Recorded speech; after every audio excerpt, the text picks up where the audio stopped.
And welcome everybody to the Kiosk Presents here in Buffalo and West New York. You know, this next guest, you know him as Wallace in The Wire and as Vince Howard in Friday Night Lights, but you're gonna really get to know him in the new great, it looks like an incredible movie, Fruitvale Station. It's Michael B. Jordan. Michael, welcome to the Kiosk Presents. How you guys doing, man? Thanks for having me, Buffalo. Okay, hey, I'm gonna tell you something else. Remember? What's up? Look under your, well, don't look under your chair now, but in case that bucket of chicken wings did not show up there, okay? Hey man, you promised me wings and I ain't got no wings. Okay? How you gonna promise a black man chicken wing and he ain't got no fried chicken? It's not right. It's not right. I'm telling you right now. I'm offended. We're gonna see if we can fix that. I'm leaving. I'll check with my logistics manager. But so wonderful to have you here. Let me ask you a question. There's a powerful new movie you're starring in. Yep. It's called Fruitvale Station. And tell us all about what the movie's about, please. The movie's about this young man named Oscar Grant. He's from the Bay Area in Oakland, California, Richmond rather. And you know, he was fatally shot. You know, he was murdered. He was handcuffed face down on a BART platform, and he was killed by the BART transit police back on New Year's Day. And the movie is basically the last 24 hours of his life. Usually when there's an officer-involved shooting, a person's character gets polarized. Either he gets painted as this perfect person, you know, the saint, or he gets depicted as this monster, this, you know, degenerate thug.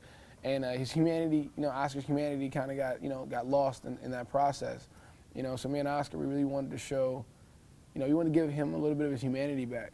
You know, we wanted to show him flaws and all as a person, you know. This is an incredible story. Incredible story, Michael.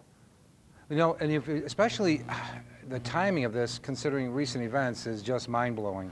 Yeah, I mean, we never, you know, could have planned or hoped for it to kind of work out that way, but I'm glad that it, you know,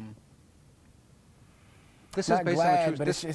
Yeah, what'd you say? Based on a true story? This is based on a true story. So basically, this isn't somebody that was scripted in Hollywood by some playwright. This is an actual story of what happened to a real, live, flesh and blood person, an American, right here in the United States.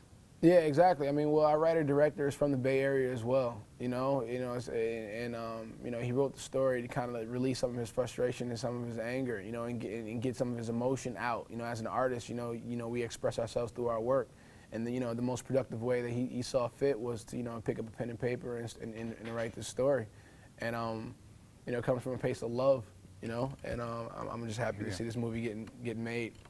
The story needs to be told because there's so many Oscar Grants throughout the world, throughout the country, that you know, this story never sees the light of day. So you know, we're just giving everybody a voice right now. That's wonderful. How did you get involved personally in the movie? Well, I remember just reading the script. That's kind of how it first started off. I read it and so, you know, emotionally moved by it. You know, the first 2-3 times I read it, and I sat down with the director. He told me he wrote the script with me in mind, which was very humbling, and first time I've ever, you know, anybody's ever written a character for me, or written a script with me in mind like that. And honestly, it was a no-brainer. You know, being somebody that looks just like Oscar, that could have easily been him. You know, could have been him. You know, and I've been in that situation, you know, a few times before. Not as extreme, but as far as just, you know, catching the train back and forth from, you know, from Newark, New Jersey, from New Jersey to Manhattan to the city. You know, you see the PATH transit officers. You know, during the holidays, they'll. You know, their interactions with the passengers could have easily escalated to a situation like that, but it didn't.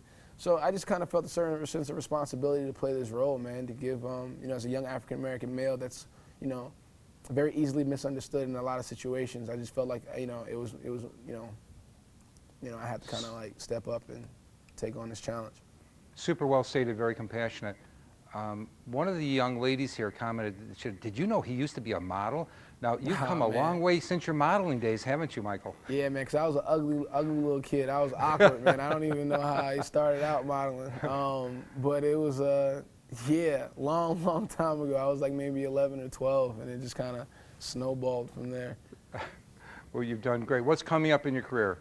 Man, I'm not sure, dude, to be perfectly honest. I'm just trying to, like, you know, really make sure people go out there and see this project, see this film, and, you know, hopefully, you know, the work will bring in, you know, more work with integrity and things that I really care about, you know. So hopefully I won't let you guys down with anything that I choose to do moving forward. All right, well, awesome. Okay, everything you said is so well stated. Thank you so much. No Michael, problem, it's man. been a delight having you here. You got a ton of fans here in Buffalo and West New York, as around the country and the world, I'm sure. And Nice. Wish you the best success and everything. Look forward to seeing the movie. My man, thank you so much. Tell everybody at the station I said hello and thank you.